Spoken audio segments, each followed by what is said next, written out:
Caríssimos irmãos e irmãs, a liturgia desta terça-feira da 30ª semana do tempo comum traz-nos um grande incentivo para perseverarmos no empenho constante em seguir os ensinamentos do Senhor. Mesmo quando o cumprimento da lei do Senhor exige de nós, mesmo quando dá-se a impressão de uma perda, de um prejuízo, mas, na verdade, trata-se de um ganho muito mais pleno, duradouro e eterno. Na carta de São Paulo aos Romanos, que nós ouvimos, o apóstolo recordou-nos que os sofrimentos deste mundo não têm comparação com a glória que nos espera na pátria definitiva, no reino dos céus. É tão imensa e intensa a alegria na vida plena que vale a pena todo o empenho, toda a dedicação, todo o sofrimento. A mesma mensagem aparece no Salmo 125, que nós recitamos na liturgia do último domingo. Chorando de tristeza sairão, espalhando suas sementes. Cantando de alegria, voltarão colhendo seus feixes. É a expressão do salmista para nos fortalecer na persistência. Semear nem sempre é fácil. Além de lançar a semente, antes é preciso preparar o solo, todos os cuidados que se exigem para que a semente possa germinar, florescer. E ainda é preciso a paciência de dormir e acordar e dormir, dias e dias, até que no escondimento da terra a semente comece a germinar.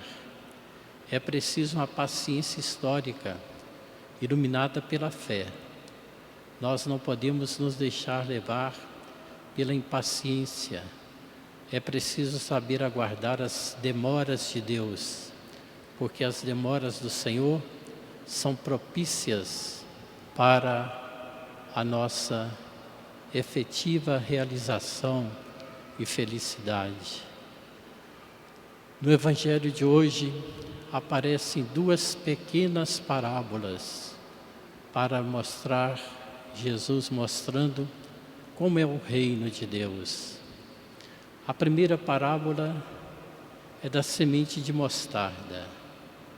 A mostarda aqui da Palestina.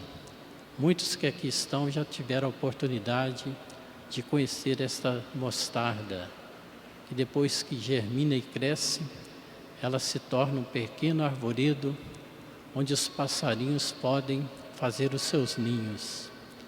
Mas, enquanto semente, ela é de um tamanho ínfimo, da menor de todas as sementes. Assim também é o reino de Deus. Parece irrelevante, parece dispensável. Não é levado muitas vezes em conta pelos incrédulos, pelas pessoas que não querem abrir o seu coração às manifestações de Deus. Mas o reino de Deus está presente, ele germina e os seus frutos são a mais real concretização do projeto de Deus em nossas vidas.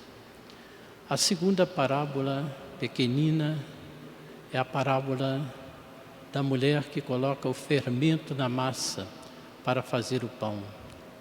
Eu escolhi uma interiorização desta mensagem por se tratar da missa de 7º dia da Angelina da Conceição Marinho, que por quase 70 anos se dedicou nas casas paroquiais de Guaraciaba, Barbacena e aqui em Viçosa, trabalhando com toda dedicação, com todo carinho, com grande afinco, com muita criatividade, todos que estão aqui no santuário e os que rezam conosco através das redes sociais, conhecem muito bem a belíssima história de vida da Angelina.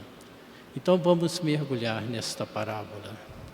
A mulher que vai colocar uma pitada de fermento na massa. Não é como hoje, que você vai ao supermercado e compra farinha de trigo já no pacote. Não é como hoje, que você compra o fermento químico já preparado. Não, era muito difícil. Era preciso triturar o trigo naquelas pedras pesadas para fazer a farinha, ou então a cevada, que era mais popular, menos cara, de maior acesso à população. Então a mulher que preparava o pão, ela começava triturando a cevada ou o trigo naquelas pedras pesadas, difíceis de lidar com elas, para dali surgir a farinha. A farinha pronta, ela é separada dos ciscos, daqueles outros componentes que fariam com que ela não se tornasse adequada para que o pão fosse devidamente preparado. Como não tinha o fermento químico, o fermento era preparado através de massas antigas, guardadas, envelhecidas, que exigiam também cuidado, dedicação. Depois de preparar aquela farinha, nela colocar o fermento, era preciso fazer com que aquela massa levedasse, preparasse, amassasse, para que depois então abrisse a massa, quase como em forma de pizza, para que ali ela pudesse ficar descansando um tempo e depois era levada ao braseiro, no forno a lenha, por exemplo, com toda a situação artesanal da época. Era preciso todo cuidado para não se ferir, era preciso toda atenção para não queimar o pão que estava sendo preparado. E tem mais ainda, o pão não era só para o café da manhã, o pão era o alimento principal de todas as refeições. Então Jesus, como sempre, na sua inspiração divina, soube muito bem apresentar esta parábola para simbolizar o reino de Deus. Aquele fermento, em tão pouca quantidade, é a nossa presença cristã, o nosso testemunho no meio da massa de uma sociedade tão plural. Para fazer essa massa levedar, crescer, não precisa de uma quantidade exagerada de fermento, mas é indispensável. E precisa ser um fermento bom, de boa qualidade, senão o pão não ficará apetecível.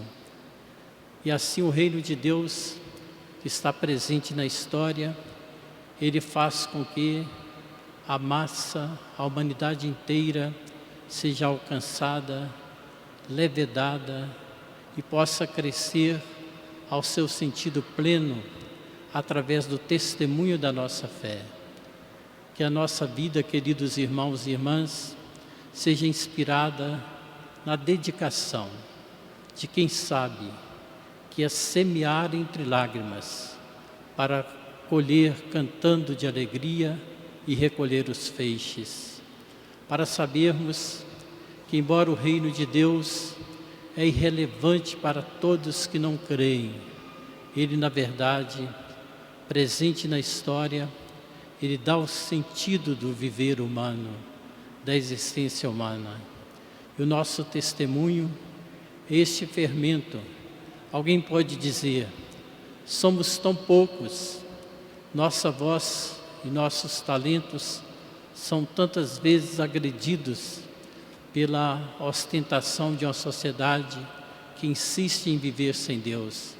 No entanto, para que aquele pão pudesse ficar saboroso, o fermento foi indispensável.